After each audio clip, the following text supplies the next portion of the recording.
kita mulai saja untuk menghemat waktu. Terima kasih untuk kehadirannya di pertemuan Kopidel kelima sore hari ini. Yang perkenalkan pembicara hari ini adalah Pak Willy Hartono. Beliau berdinas di kantor pusat PT PLN Persero dan mengurusi program 10.000 mega. Jadi mungkin beliau nanti bisa bercerita progresnya 10.000 mega dan gimana kondisinya saat ini. Untuk mempersingkat waktu, kami persilakan ke Pak Willy untuk mulai presentasi. Terima kasih. Assalamualaikum warahmatullahi wabarakatuh. Tadi dari diperkenalkan diri, jadi nama saya Willy Hartono. Sekarang saya dinas di PLN Pusat, di kantor pusat pada bagian pengelolaan kontrak IPP. IPP itu Independent Power Producer. Jadi kalau mungkin perlu dikoreksi, jadi bukan di proyek 10.000 MW, karena di 10.000 MW sendiri ada timnya yang sudah mengurusi. Saya di bagian kontrak IPP 2 tahun terakhir sebelum kesini. Sebelumnya saya di PLTU di daerah Kalimantan Selatan. Oke, sore hari ini pada kesempatan Kopidel kali ini saya ingin menyampaikan ini mungkin rekan-rekan semua sudah pernah dengar ini ya, visi 75-100, mungkin sudah juga di blow up di media-media waktu itu. Tapi yang berangkat baru-baru ya, kalau yang sudah berangkat ke sini tahun 2007 atau sebelumnya mungkin belum pernah dengar. Jadi perlu saya sampaikan mungkin singkatnya visi 75-100 itu artinya bahwa pada 75 tahun Indonesia Merdeka atau tahun 2020 kita berkeinginan 100% masyarakat Indonesia sudah mendapatkan listrik. Jadi gambaran sekarang ini belum 100% dari masyarakat Indonesia itu mendapatkan listrik.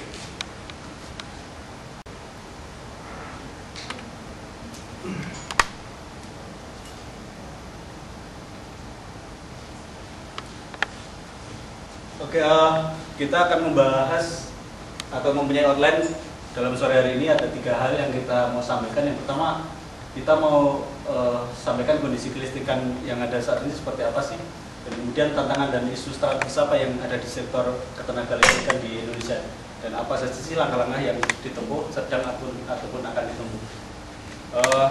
Mungkin sebelum saya lebih jauh, saya ingin bertanya dulu dari rekan-rekan yang bukan PLN, pendapat Anda, apa sih PLN itu sekarang seperti apa sih? Yang ada di pikiran Anda, PLN sekarang itu seperti apa sih? BRP. Sering mati. Sering mati, oke. Sama apa tadi? Rugi mulu. Oke. Kemudian Udah monopoli masih rugi. monopoli masih rugi. Oke. Tapi rugi dulu karyawannya makmur ya. Apanya makmur? Oke. Makmur ini maksudnya ini. Oke.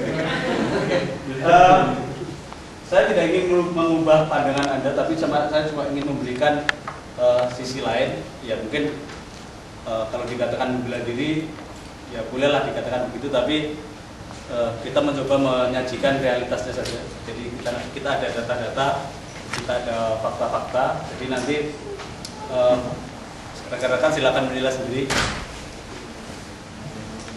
Kemudian nanti kalau berkaitan dengan masalah teknologi, teknologi pembangkitan, teknologi transmisi maupun distribusi, nanti rekan saya yang dari transmisi, Mas Diki, itu bisa membantu. Yang masalah distribusi, Mas Firman bisa membantu.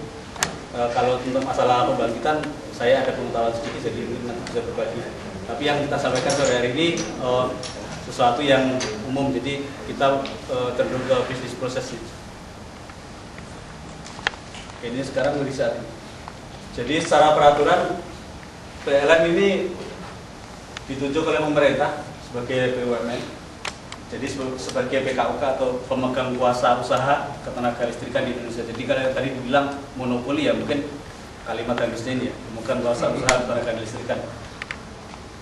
Ini ditetapkan dengan Undang-Undang Nomor 15 Tahun 85. Jadi kemudian diperkuat dengan ini. Jadi untuk penyediaan tenaga listrik untuk kepentingan umum.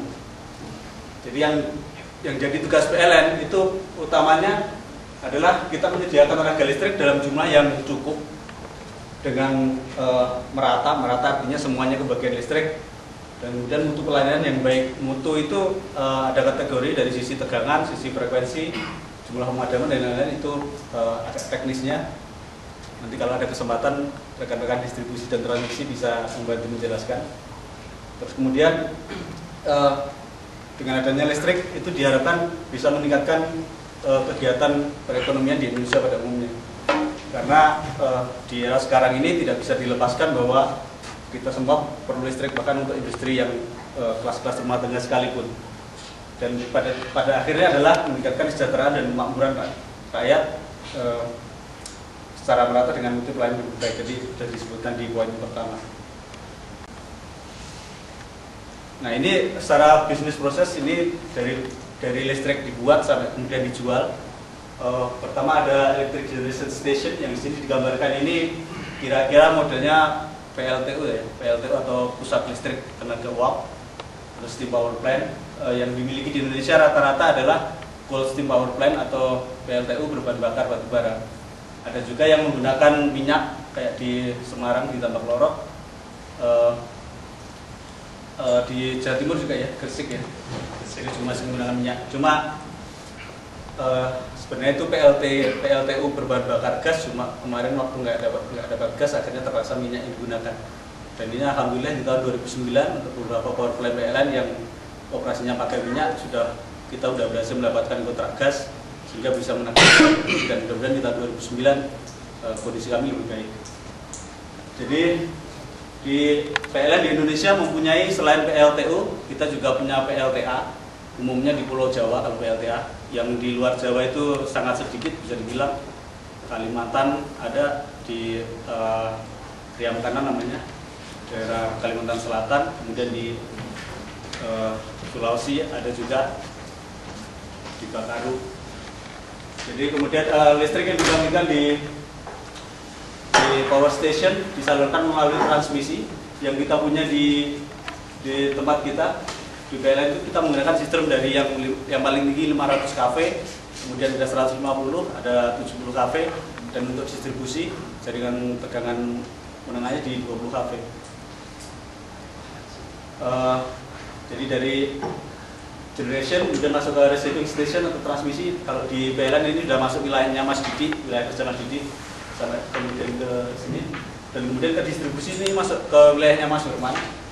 Jadi di Indonesia ini sistem pembangkitannya masih menggunakan old fashion sebenarnya gitu ya. Jadi ada satu perusahaan yang menguasai kelistrikan itu dari hilir sampai hulu, dari hulu sampai hilir. Jadi dari mulai listrik dibuat sampai kemudian didistribusikan ke rumah tangga. Itu sudah berbeda sekali dengan sistem yang sekarang di Belanda misalnya.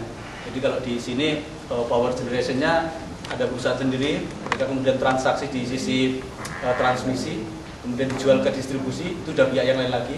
Distribusi nanti ada distribusi besar, nanti dia jualnya ke retail kecil yang kemudian dijual ke rumah tangga.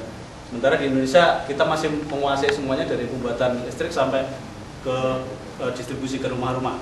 Kecuali untuk yang sisi pembangkitan